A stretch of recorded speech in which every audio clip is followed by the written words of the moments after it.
E agora nós vamos falar também de uma outra pessoa não menos querida, que é o Dr. Neilson Espigolon, fisioterapeuta, que nós temos o grande prazer de tê-lo conosco no Espaço 96, onde ele montou a sua clínica, que está muito equipada, que é um ambiente bastante agradável.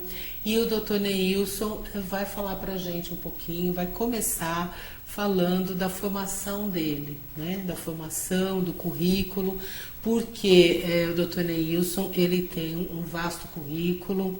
Eu sei que ele já fez muitos artigos, algumas publicações, ele tem muito conhecimento em saúde coletiva, é uma pessoa que vai agregar bastante no Espaço 96, já está agregando, e nós agradecemos ele ter escolhido o espaço para estar conosco, e também vai trazer muita informação importante e interessante para você que está aí na telinha nos assistindo.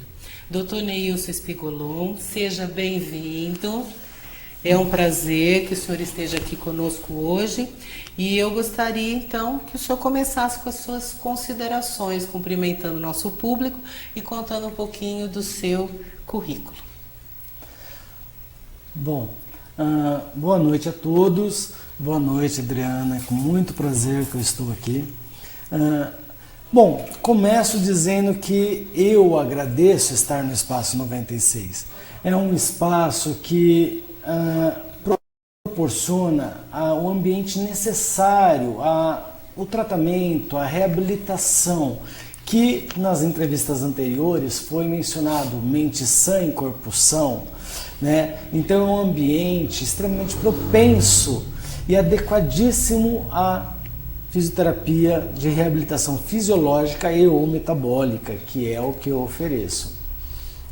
Eu sou formado em fisioterapia pela Universidade de Marília. Depois que eu saí de Marília, eu fui para o HCFM USP, o Hospital das Clínicas da USP, né? Fiz um aprimoramento extracurricular em cirurgia torácica. Depois disso eu fui para a Escola Paulista de Medicina, agora Unifesp, e fiz a especialização em fisioterapia respiratória. Aí eu vim para Bauru, onde eu me tornei professor, docente, né?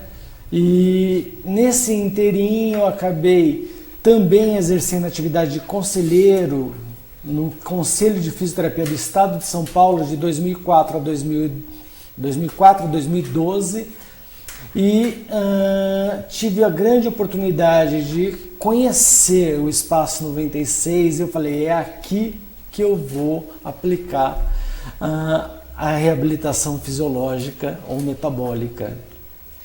E para nós, doutor Neilson, é um prazer, né, tê-lo conosco.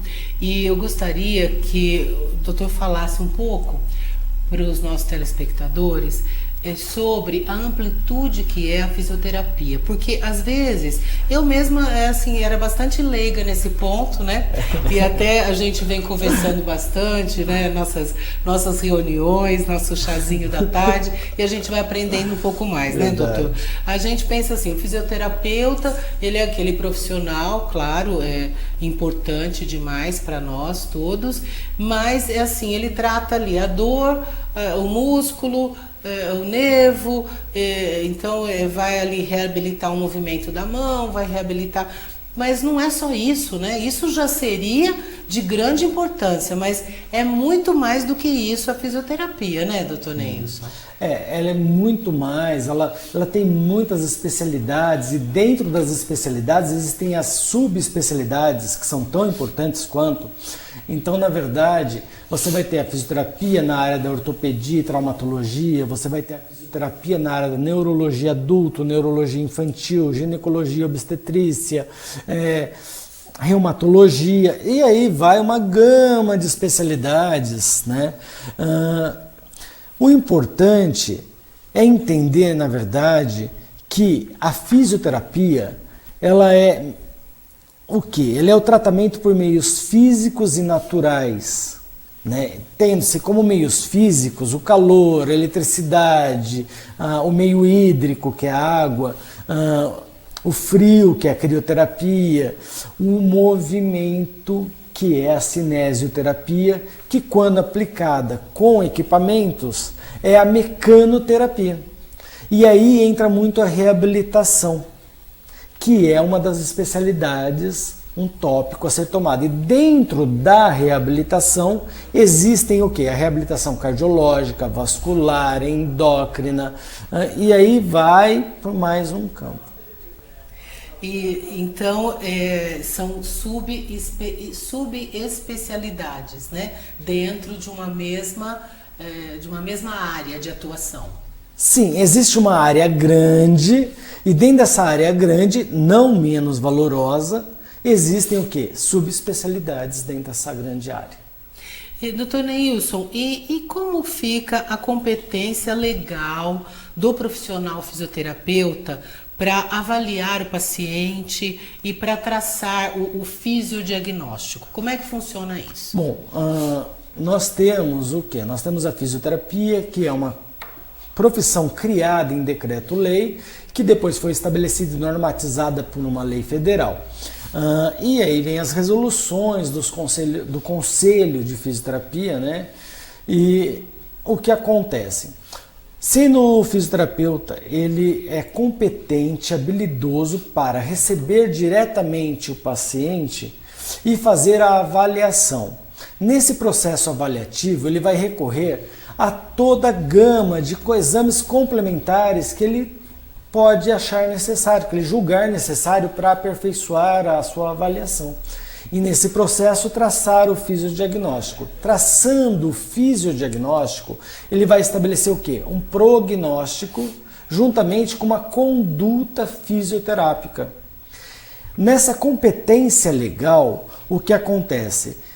Ele tem absoluta responsabilidade sobre o tratamento aplicado, né? Então ele pode ser ocorrente em virtude de uma indicação de um outro profissional da área da saúde, por exemplo, um profissional médico, ou ele pode ser procurado diretamente pela pessoa que se julgar capaz de se beneficiar do tratamento.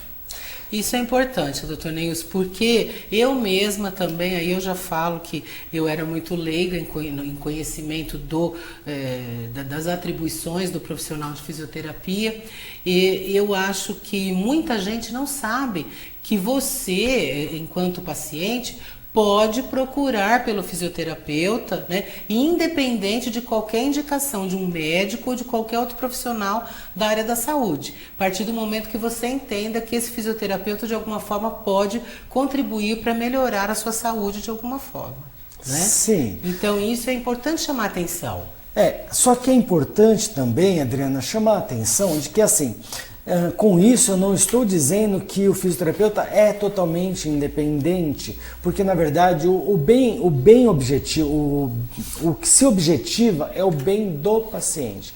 Se o bem do paciente ele é decorrente de uma ação interdisciplinar, isso deve ocorrer sim, mesmo que procurado sem indicação de outro profissional.